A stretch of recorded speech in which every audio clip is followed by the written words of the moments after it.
attendance, which is fascinating, at large-scale meetings where ETs were present, and the human representatives only played a minor role.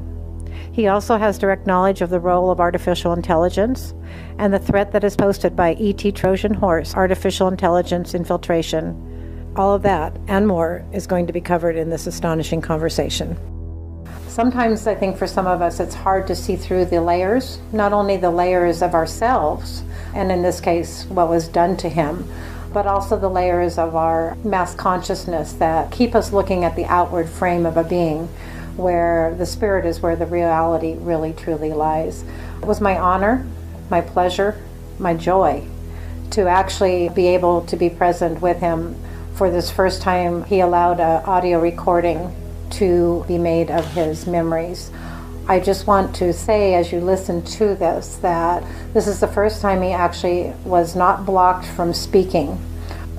To this day, he's still under quite a bit of electronic and other types of surveillance tricks, traps.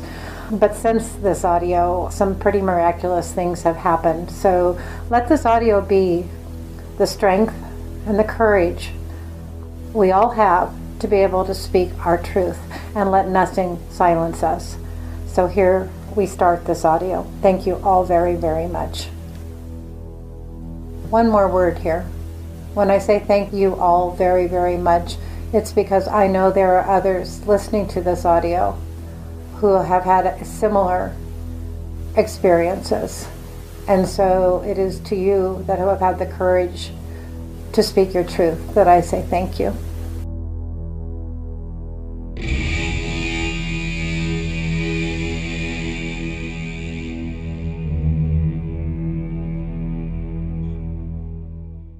There's so many different, I wouldn't even know where to begin, there's the MyLab part, the small portion of the secret space program, the part working in the Federal Reserve where I was working with those people that were in the Black Sun cult that were inviting me to Masonic Lodge that I went to a couple times. I went out on a boat with some of them one time, and they were like telling me all their philosophies and whatnot, and very, very dark people. Mm-hmm. And But it started for you as a child, right? Yeah.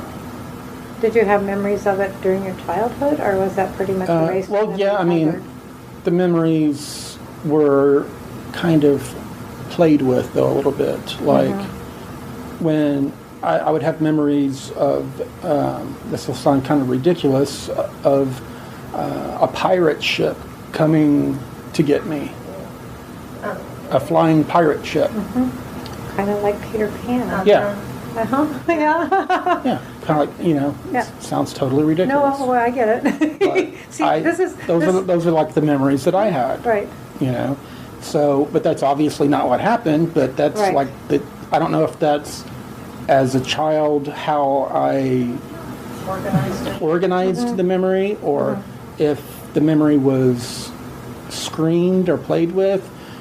Later on, when I worked doing things that I'm not very proud of in the other programs, I got to see how screen memories and blank slating people and that kind of stuff works.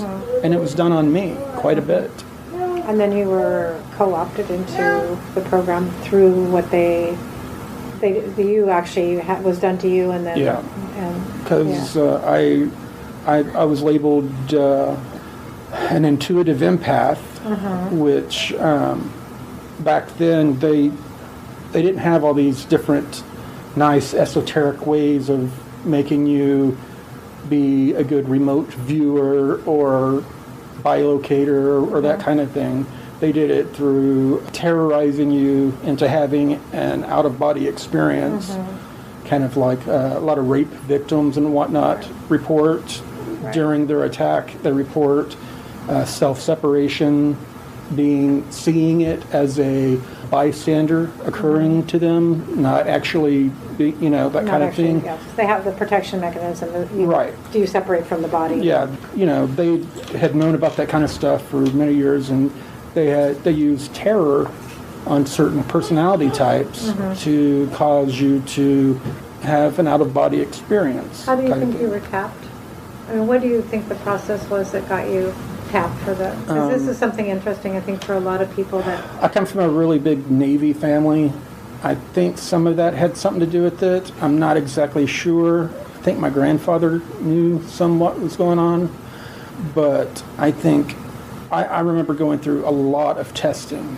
In school? In school. Through the school system. Yeah. Okay. And... yeah. That's important. I mean, yeah. If you don't mind me asking you questions, because I think it's important. In all the testing, even when I was in elementary school, and reading, and everything except for math, but in reading and all I tested like 4 or 5 grade levels ahead of where I was.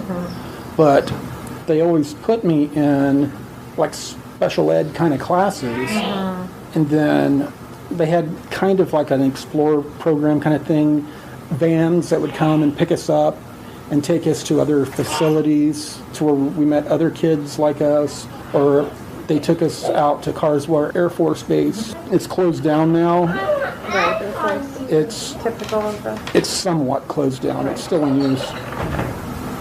And I have a lot of memories of... okay. But were you made to feel special? Or? Yeah. Yeah, of course. Yeah. My dad was a coach. He took on coaching jobs and always... I remember a lot of the time we were usually within 15 minutes of that base until my mom divorced him and left him and then moved back to this area. And then I started going to elementary school like in the 4th grade or whatever, and then I started doing the testing there. I remember doing testing there, and... were all the kids taken to the testing, or did they just come in and choose a few kids from a class, or how did that happen, if you can remember that?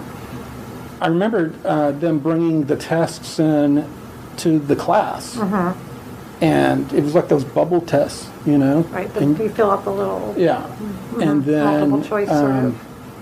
Later on, you would be told, oh, you did so well, we'd like you to do more testing. And then this testing would be observed, like a teacher that wasn't from the school that I didn't know would sit there, and it ended up being exactly like what I took later on in high school, like the ASVAB test for military. And on that test, I tested the top 10% in the nation on that. And it was pretty much that. Like that kind of stuff. What were the abilities they were looking for? Abilities to... intelligence? Intelligence, cognitive, that kind of thing. They even did the weird things which was very odd, of the weird cards with stars on them and different things like that, trying to get you to guess what was on them, playing the whatever object under plastic cups. Oh, okay. Different things. Did you ever have eye tests with colors or anything like that? Yeah. And hearing. And hearing, yeah. Like tones. And I still, to this day, I can hear things way, way off. And I hear a very high-pitched noises. I could hear very high-pitched noises, and they'd be like, wow, you can hear that? And they would be like, do it again. I'd lift my right hand, left hand, and I could hear them. And they did the eye tests, different things with the thing they put over you with the color stuff. And, right. Yeah. I think it's important to talk about this because I've listened to other MyLabs and different stories and stuff, and it's like how are they tracking? How are they finding? What are they using? Are they still doing it today? Yeah, they are. Yeah. They categorize. They do it totally different now. It's a lot more sensitive. The testing or the equipment and their treatment. It's not. It's a lot more sensitive the way it's done, and the blank slating is not done chemically anymore. Okay. So- Can you talk about those experiences that you went through? Such as, Well, how were you blank slated, or what aspect of that? How did that start? mostly it was done chemically through, they give you shots. Okay. And then give you, they would like hypnotic, kind of like when you go through hypnosis. They would give you shots, and then they would talk to you in a steady voice and put you down into maybe a certain, not theta, but a certain level. And then Did you have something on your head that was monitoring your brainwaves too? Do you remember? yeah. And then they later on they could do that with the kind of like piezoelectric kind of things they'd put on your hands or fingers to monitor, Right. or just on your forehead. Just give you the drugs and then have you discuss what you went through, and then they would read like they're reading a book, telling you a story, and then show you a movie of like something else, and that would become the screen memory Okay. overlaid. Okay. So you would actually be seeing one picture, and you would be telling a story that was disjointed from that picture? Or... It occurred in sequence. Oh, okay. So they were giving you a memory. They were basically... Yeah, you would give them it was also like a debriefing at the same time. Okay. You would tell them, it'd be like a debriefing what occurred, and then they would like, kind of like, they kept it kind of childlike, you Right. know, Okay. read you a story to make it more easily ridiculed or silly or kind of, you know, Right. the other experience. And then you would have a film that you would watch with headphones on that would be your memory or dream. Right. So they would drug you, put you through some sort of experience, some torturous thing where they were doing things perhaps to you. Yeah, and then, they would... training after. Right, training, okay. And then you would debrief whatever happened to them. You would tell them where you went or what you experienced, or did you remote view or whatever. And then they would blank you, and then they would give you something to remember. Yeah. You notice I can talk about this now without getting all... Yeah. Different, huh? Mm-hmm. Wow. Before, I couldn't even talk about it. No. Yeah, I'm just realizing we're having a conversation that we couldn't touch on it before.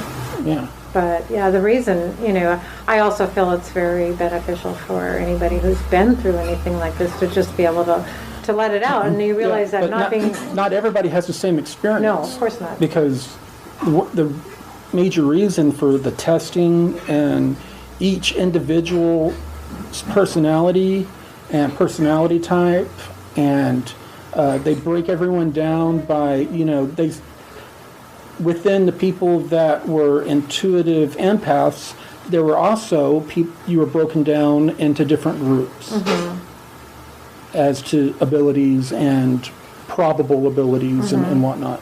So it was a lot bigger than a lot of people. They said, boom, my lab, boom, super soldier, boom, and I see that, and I kind of, it's kind of ridiculous to me in a way, a lot of it, but I kind of saw it as more of an adult later on. It was different for everyone else, and some people had a lot less traumatic experiences being my labs, and some people had, depending on how stubborn or what type of personalities they had a lot worse. And they would have kids do stuff to each other, sexually, or beat each other up, or violently, or Did you see those that were doing that? Do you have visuals of who was in the room, who was there? Were these all? I remember seeing people, the adults, standing around just observing, watching, filming, and taking notes, and the kids just looking constantly back for either approval or direction. They developed usually the females developed a relationship with the kids where the kids wanted approval from them to where they would do whatever they were told, because they wanted approval. If they didn't get approval from them, then in would come one of the more military-ish male figures that would subject them to one of the more negative things, to where they were on the other side of what was occurring. And were you sometimes alone, sometimes in groups and different scenarios? The alone stuff was more, never totally alone. No. Usually it was like one-on-one with an adult or adults where you're training, a lot of meditation, altered states of consciousness, both chemically induced and then self-induced. Do you think it was like LSD type? Oh, that would definitely. Yeah. Yeah, that definitely happened. There was definitely non-human. Okay. So you do have. Yeah, there was definitely non-human. Can you describe what the beings look like? Was it more than one race, or? Yeah, and I don't really like to. When I see people that are eager to talk about reptoids, reptilians, and these, I don't know why they don't look like mantises to me or whatever, but Insectoids, I call them. yeah, when people talk about them on the forums and stuff, and they sound like they want to know more or all that. I don't even want to talk about them, visualize them or anything. You bring them into your consciousness, you bring yourself into theirs. Right. So don't become a beacon. Don't set yourself up as a conscious beacon. Right. Because some people have this thing to where they think, well, I have this, I can become this beacon of strength around or me. Knowledge or some power. People get these self-inflated ego or esoteric ideas that they are special or have some strength or something or protection or whatever. And some people do have protection, but that's not something to go messing around with. And right. Well, you saw what they were involved in, and you've had direct experience with it. And, I think what's the part of the thing that's happening kind of in a collective way is many people are having certain experiences and they have a curiosity. And I guess you would say be very cautious of that curiosity. Yeah. And don't believe anything that you think you might be. Just remember what it did to the cat. To the what? The cat. Curiosity that killed the cat, yeah. Right, for sure. Yeah. And where does that statement come from? Well, that's another story. Yeah. Yeah. Not Schrodinger's cat, but. Yeah, not that one. No, so we have this, if you don't mind, I really feel the story we're telling or the story you're telling is more common than I think a lot of people are very aware of. And I don't mean common in the way, but I know part of the programming is to make the person that's involved in it feel special, chosen. Did you have that programming? Yeah. Yeah.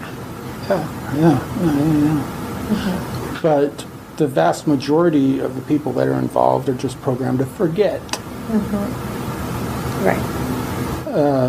The vast majority of the people out there, it's happened to, and they have no freaking idea. Right. So we have layers and layers of programming. Yeah. Basically, sort of like where they've been categorized, and tested, and then this one gets this, and this one gets this, and this one gets this sort of scenario. And there's so many different types and reasons. There's people out there that say, that are think this is the most ridiculous thing in the world, and this has happened to them multiple times. Sure.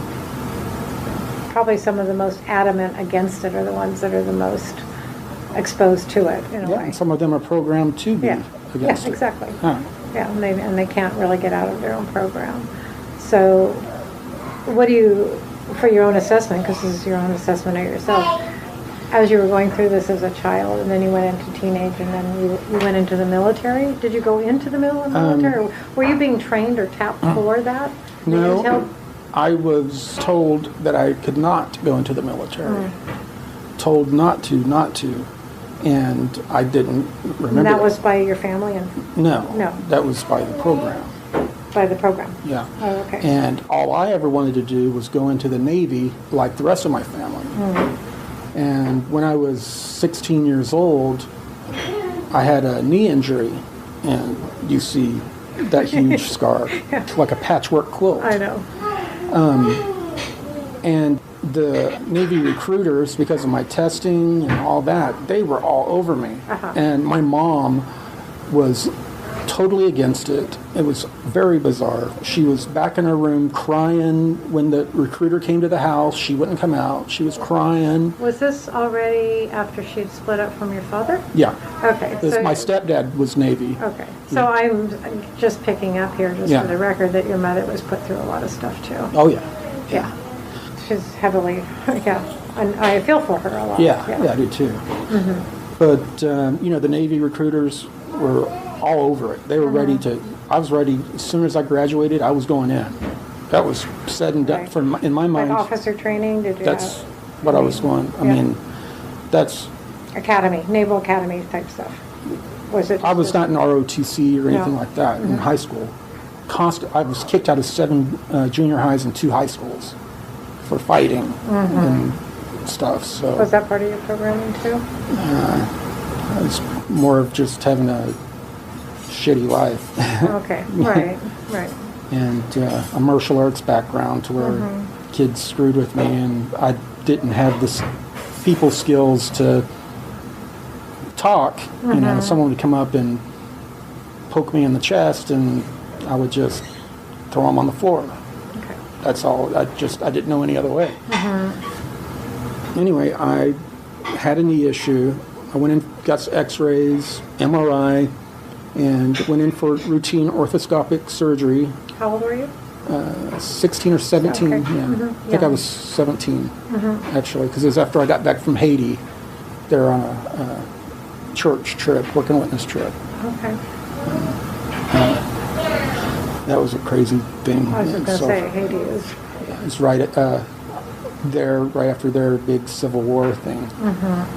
Anyway, I wake up and my leg's totally in an immobilizer, and everyone's standing around all sad, except for my mom. And they're like, "We're so sorry. You had 2 dead bones the size of nickels that fell from your femur into your knee and tore up all your cartilage, and they had to do a bone graft from your tibia, and you have 4 screws in there." So they rebuilt the bone up above your knee?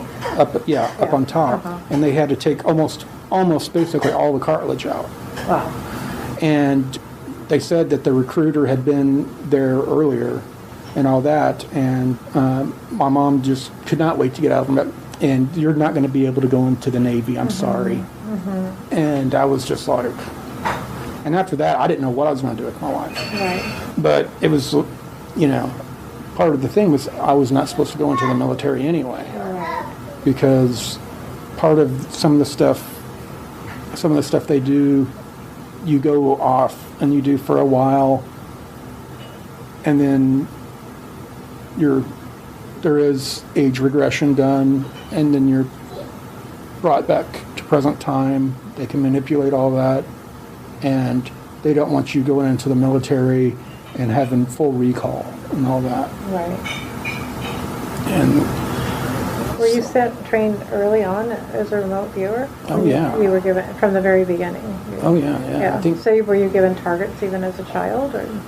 Yeah, and then you would find out what would happen to some of those targets in more of your kind of pre-teen, early teen years. And you would be, they would start learning who to start giving targets to and not, because some people would protect certain targets, not give information on certain targets. So you still had enough aspect, or some could maintain enough aspect of their own consciousness. Yeah, because you would know that you were targeting some individuals or small groups for termination. Are you willing to talk about that? No. But I mean, I'm just also, I have spoken with others, so I understand the devastation of it. Especially as a young Sure. No, it's shocking of how empathic young person. Yeah, I mean, this is just also, I mean. And one of the things was they're very interested in using us for locating portals. Like interdimensional portals? You could call them that, yeah. Uh-huh. To bring in, transfer, explain that a little more if you can. Used kind of like in the kind of Stargate SG4 TV series kind of thing. In the beginning, they found that they could just transport non-living, inanimate kind of things like machinery and supplies and that kind of stuff. And then they developed ways of sending a rail of like a small kind of like train that would had seating, hold people, and send that through. That was shielded in a certain way. Were these tests they were doing, or where were they taking this? Or what was that? To bases or colonies. On different planets. Yeah. Were you ever in one of the Stargates? Yeah. What were the main? Can you talk about that a bit? Because I think it's coming out. Right I have some memories. The one that I remember I went to a couple times. I have memories of. I could almost draw a picture. It's you come out in like a cavern, and there's an opening, kind of like a grotto cavern opening, and outside there's kind of like a purplish sky, there were like a couple moonish things out, and then there was water, steamy water. And there were people that were laughing and kind of having R&R out there, just right outside the cave or whatever. And then it went further. Everything was built further inside the mountain or whatever. So there was a base of some sort. Yeah, it was a base of some sort. And you turn back and look, and you could see and there was a loudspeaker. It was almost like a Grand Central Station. You could hear information being like scheduled train schedules or something like that. That and just general information being spoken, and English. Yeah, it was English. And I remember lots of times seeing people and just the one-piece kind of jumpsuit kind of things with flags from several different countries on their shoulders. Any other badges or insignias that you can recall? Yeah, there were several insignias, some with, triangle shape with a circle in it, a circle going around it that was like a dragon or a serpent of some sort. I remember that. It was a black patch with the delta shape, may have been yellow or something. It was those colors would stand out from black. I kind of remember seeing that several times. And the jumpsuits they were wearing, were they colored or? Yeah, different colors. Different colors. Yeah. Different people wearing different colors. I guess they had different jobs or whatever. Right, but international. I don't remember any of them having any lanyards with name tags or anything like that. No. I guess everything was biometric. Did they communicate verbally, or did you sense that they were communicating other means too?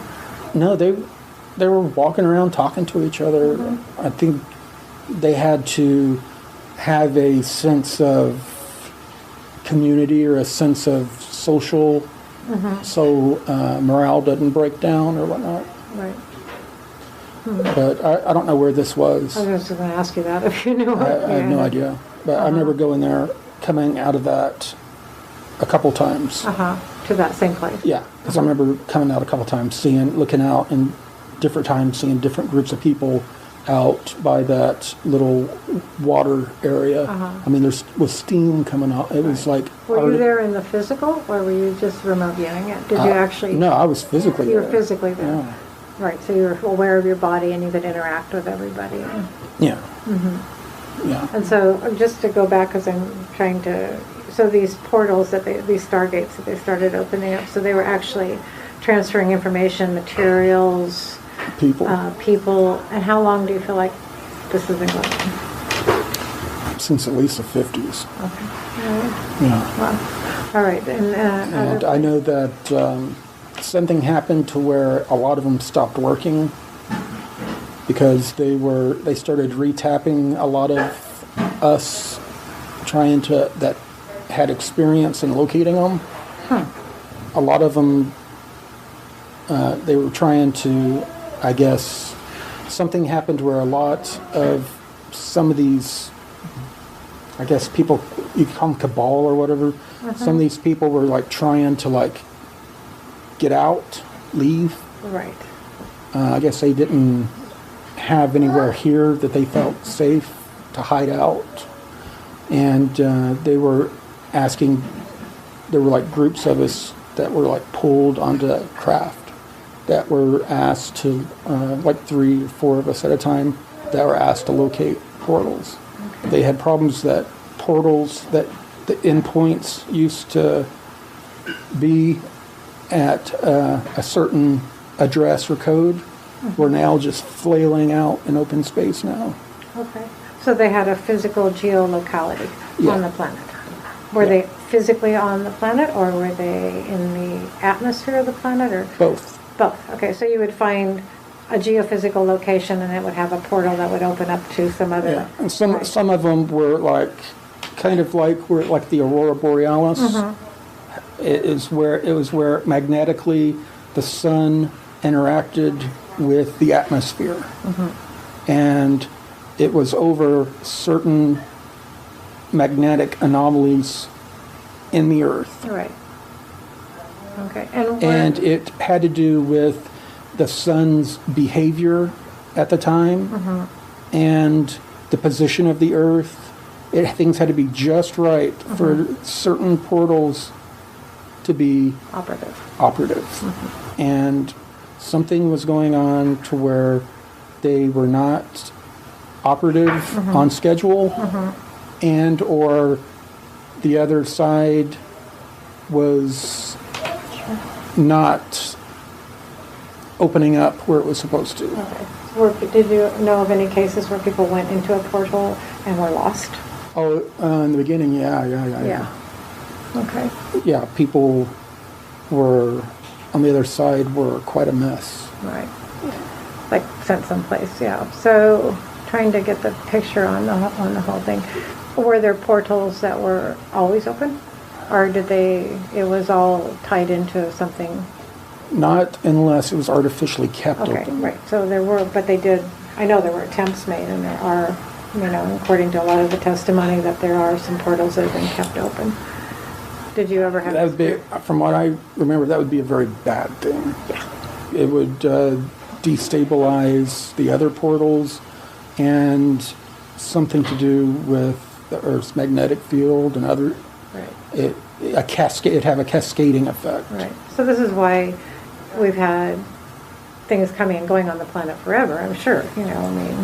Yeah, and these magnetic point-to-point portals and interdimensional doorways are not exactly the same thing. Okay. These interdimensional rips that I think some people are talking about that are left open are totally different. Right. And these kinds of things were opened by some of these dark magician practitioners way back, like in the 1980s through the 1940s. Okay. Like. Well, you mean the 1880s? Yeah, turn of the century. yeah, 1880s. Yeah, the turn of the century is when a lot of the 1940s, I would call them the modern day sorcerers. Like, like the Nazis in the pre-Nazi groups, and a lot of them. This is the stuff I heard from these Black Sun people. Oh, okay. They talked about that. They knew already about my knowledge of portals and stuff.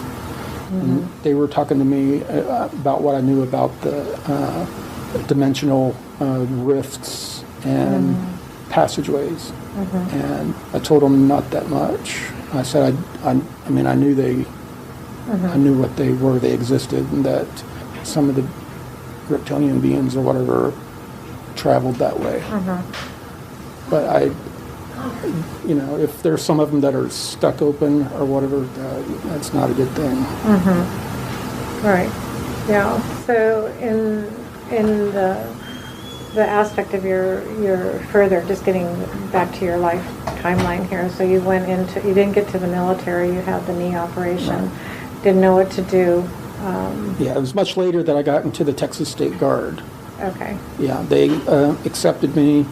It's the Texas Military Forces, and they accepted me into their command control, communications and intelligence group, and I worked very closely with the Army National Guard, but mostly with the Air Force National Guard, and with secure satellite communications and that kind of stuff with them. And I made a lot of very good connections. Worked very close with the Department of Homeland Security. I had to go to I had to get a lot of their certifications. The PacStar 5500 satellite system that I supported, which it was the DoD communications hub.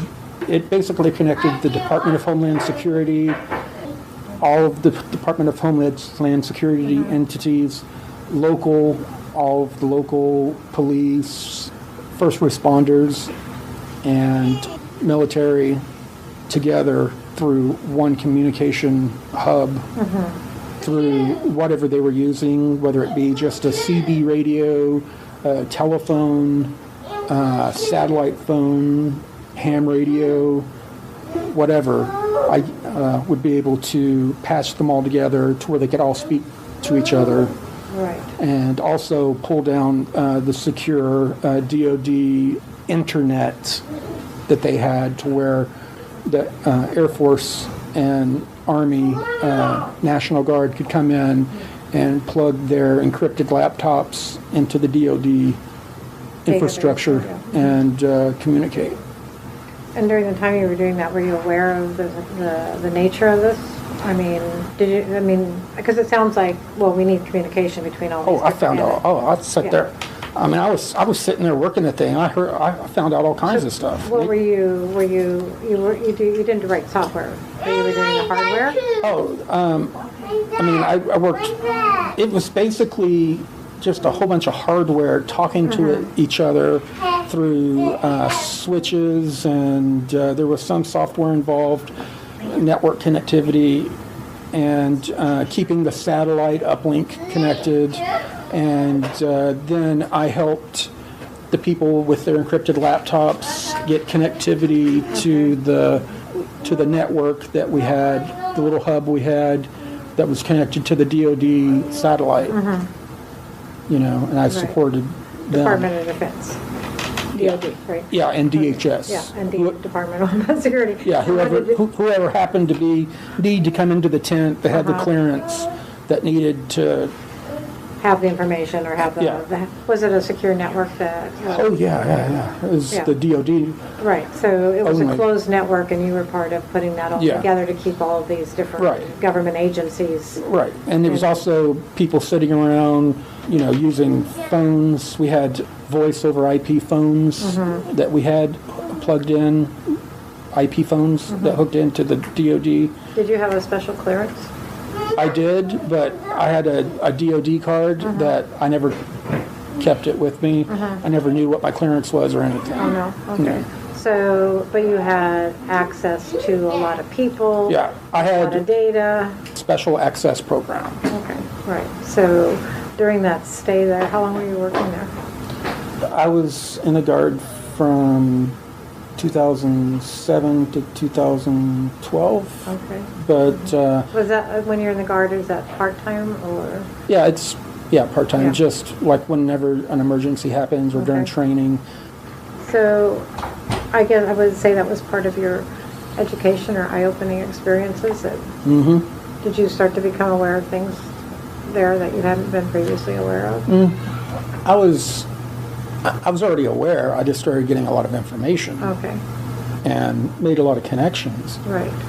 Some people I still talk to. Uh-huh. A lot of those people are the people that started disappearing. I mean, literally people calling me saying, hey, so-and-so didn't show up to work for the last 2 weeks. Their family said they went and looked in their window and their house is empty and it's a mess. It looks like they moved out in a very hasty manner.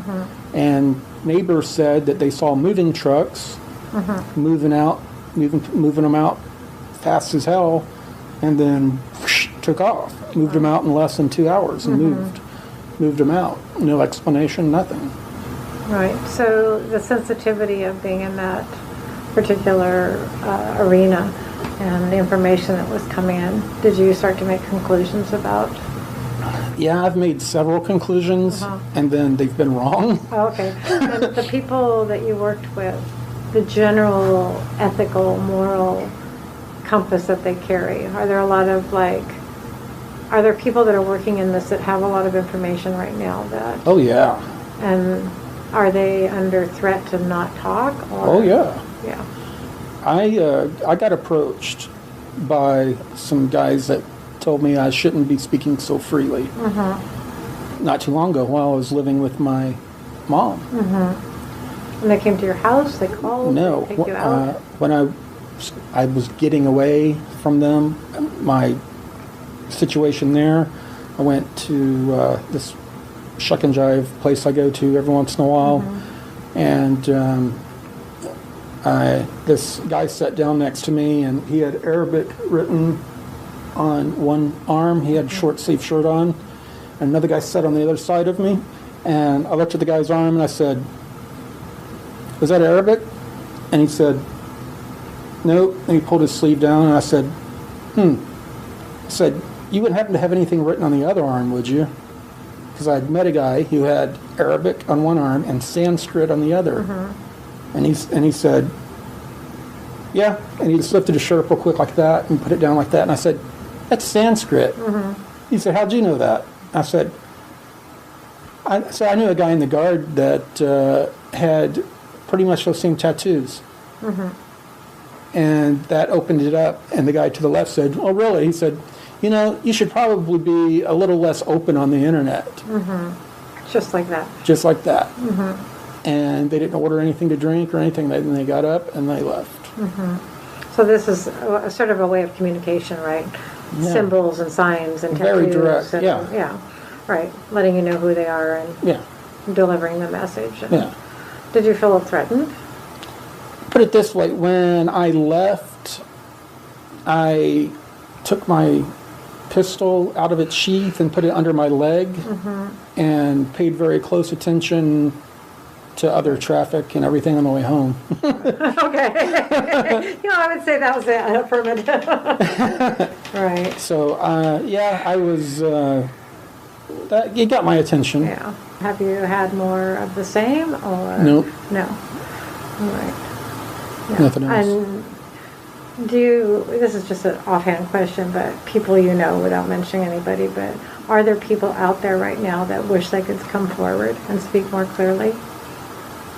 Are they still trying to pass the messages, say subversively from one person to the next? I think they would rather pass the buck, pass the info to someone they know that is putting the info out there. Right.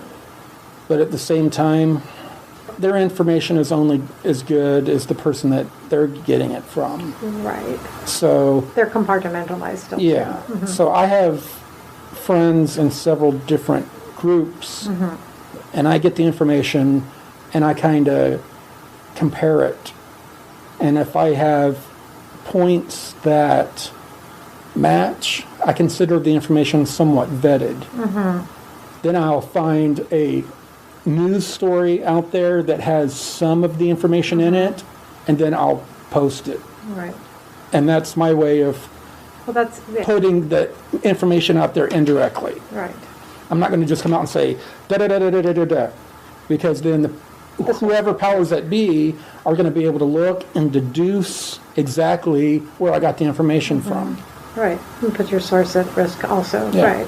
Well, that's what I mean. I'm looking to a lot of people that are in the intel biz in a way, and it seems to be how they're doing it. They're kind of triangulating information. And After I posted that stuff yesterday, the president of SAIC went to my site. Okay. And what is SAIC? For the uninitiated. It's one of the major computer defense contractors.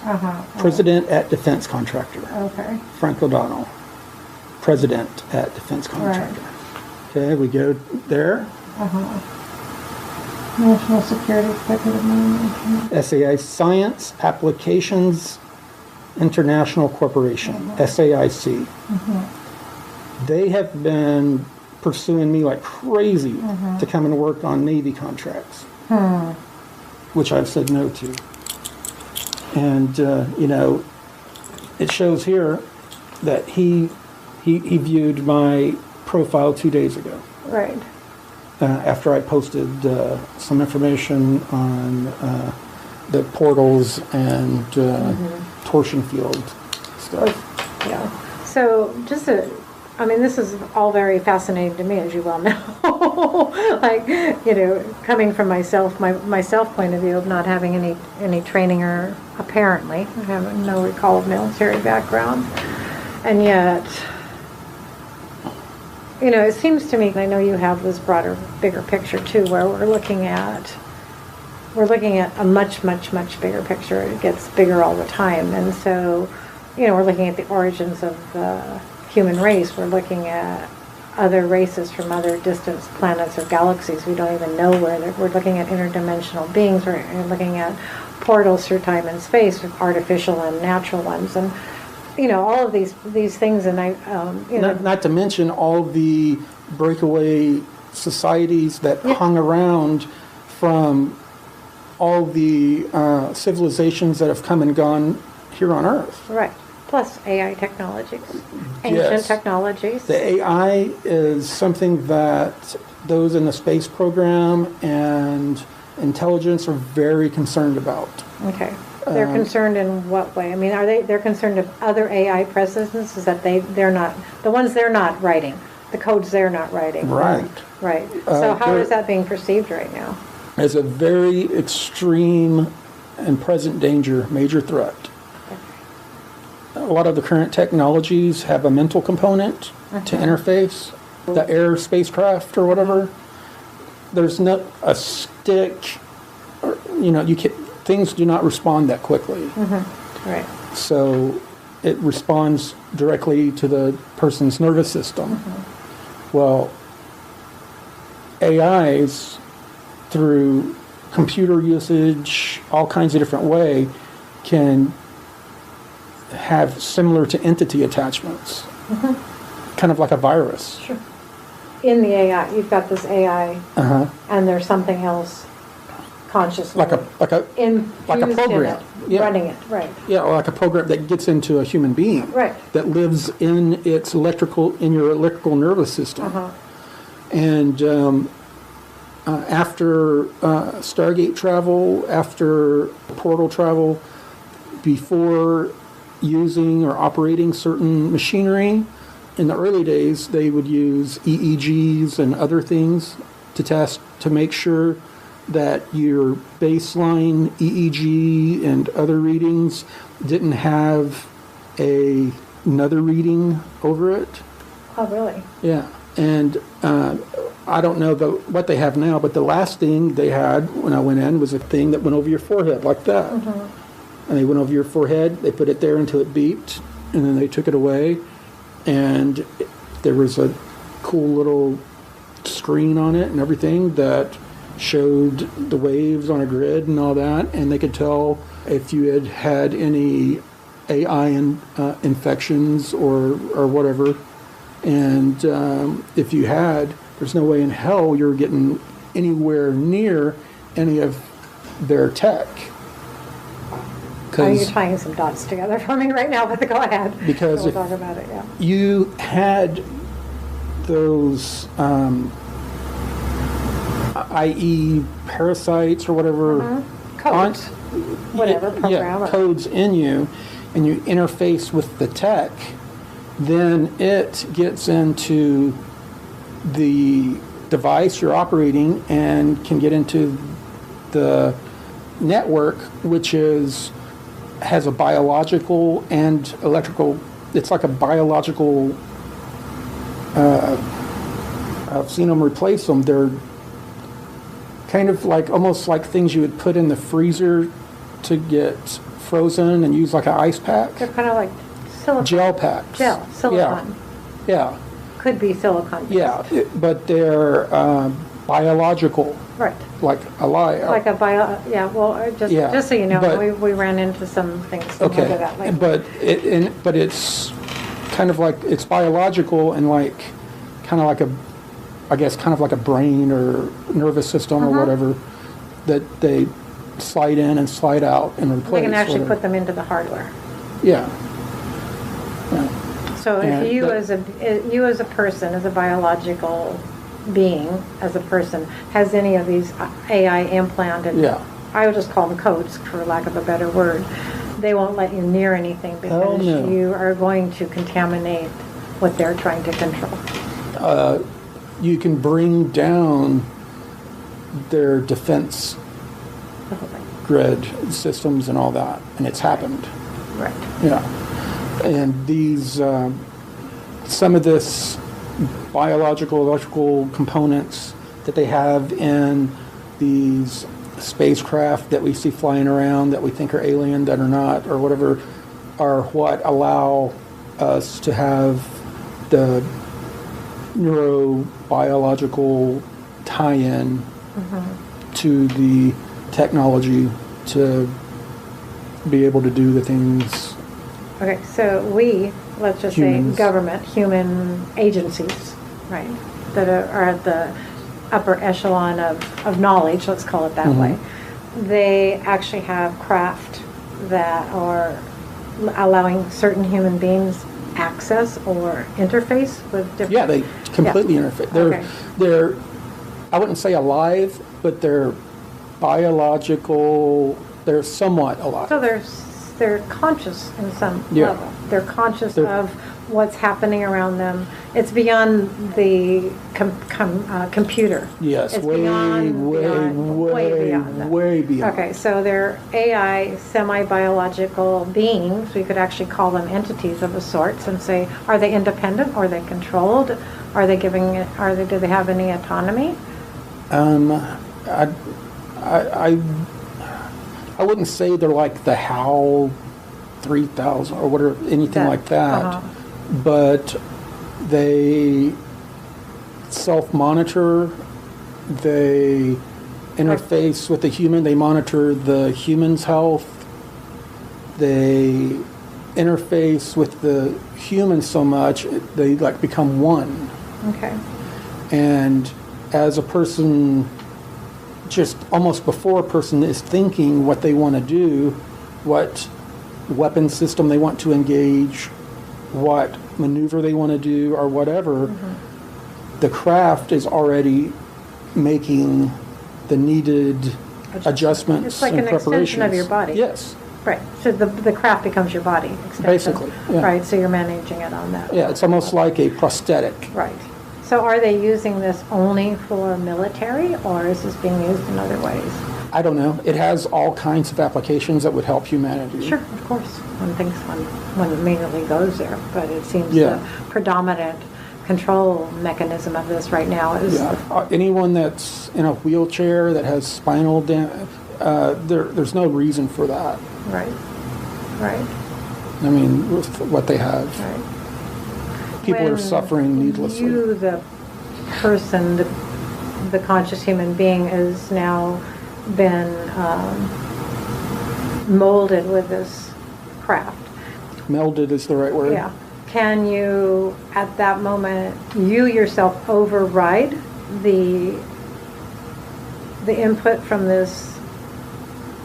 Well, yeah. Could you take control basically and say? Yeah, you're in control. But could you, if you broke away from the whatever it is that's giving you that ability? Well, we put it right when we said it is basically like a prosthetic. Okay. You are in control. Mm-hmm. Your mind is in control.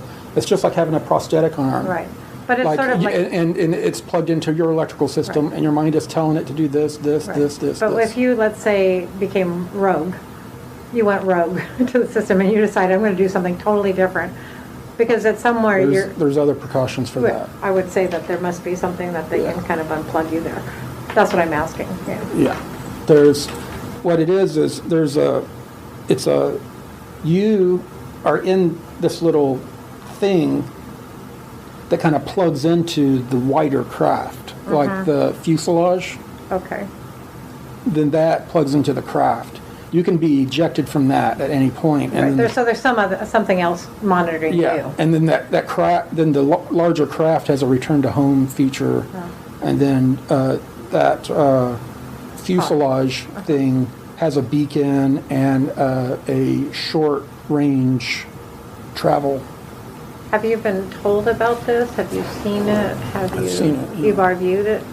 No, You've seen them. I haven't been on the large, big, cigar-ish looking.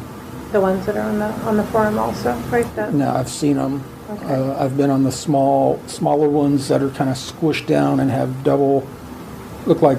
I've been on other ones. I've been on the big triangles. I've been on them. How do you get transported, or how does that happen? How does one find themselves? And were you trained that way, or is this like you sitting on the couch with me, or is this some other aspect of? Well, there's also an aspect of having avatars. Some of the people have avatars that look like the Greys. Some of the Gray encounters people have are just biomechanical robot things that someone is in a kind of like a recliner kind of thing, sitting there with, there's things on each side. I mean, they're sitting there doing like this, controlling them with wraparound visors on. Right.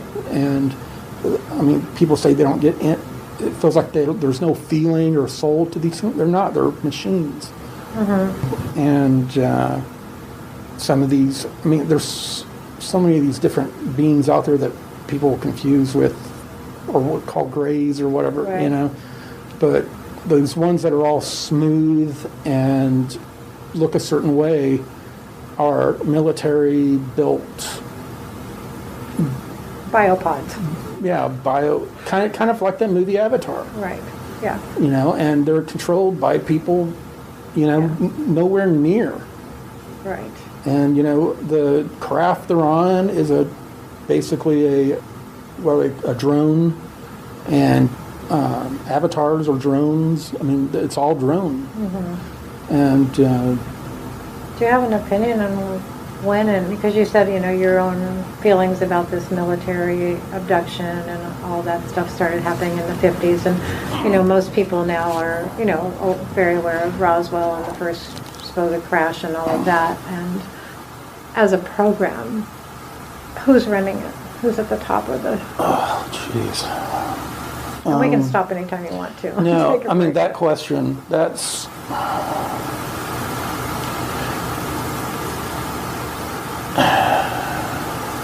I've looked at that pyramid so many times, and every time there's so many people with their arrogances and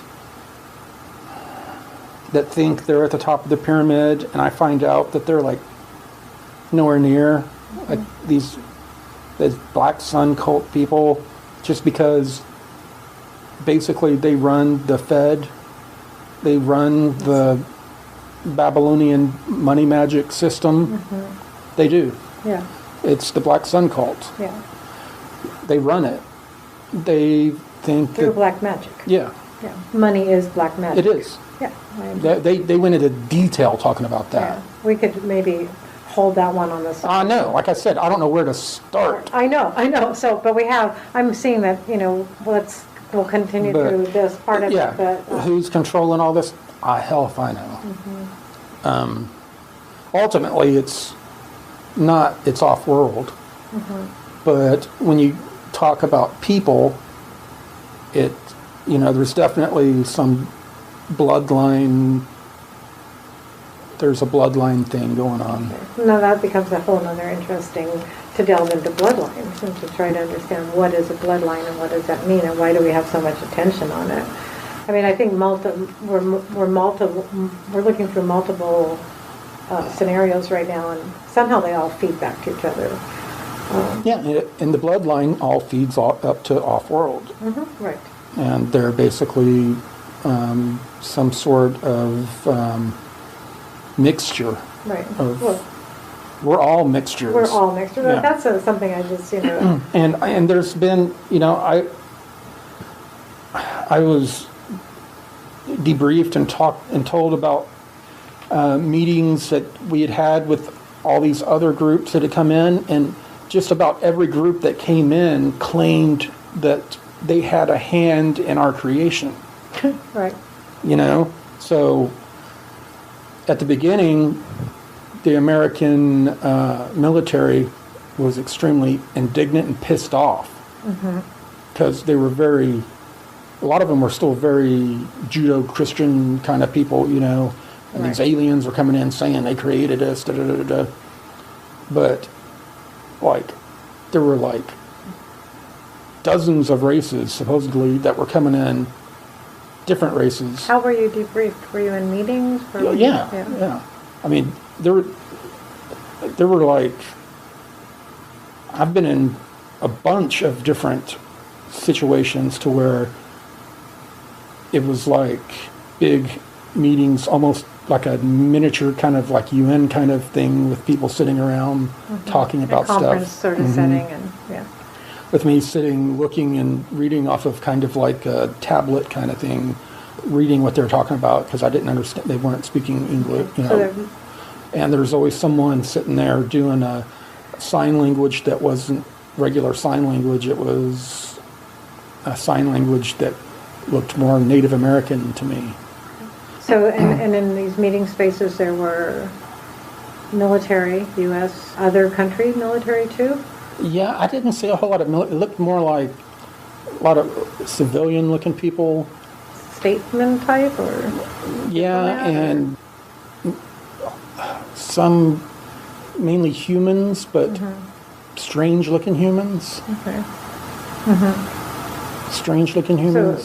So it was discussed that these varying races that had been coming onto the planet all had something to do with the human creation. I remember there were some humans there. There were several women with one man that had dark black hair. And when I say olive complexion, I'm talking, they look just like olives. Greenish. Green. Look like olives. Okay. And wore just different kind of clothing kind of stuff were there. And the men had military haircuts, short on the sides, kind of a little taller on the top. Women had very beautiful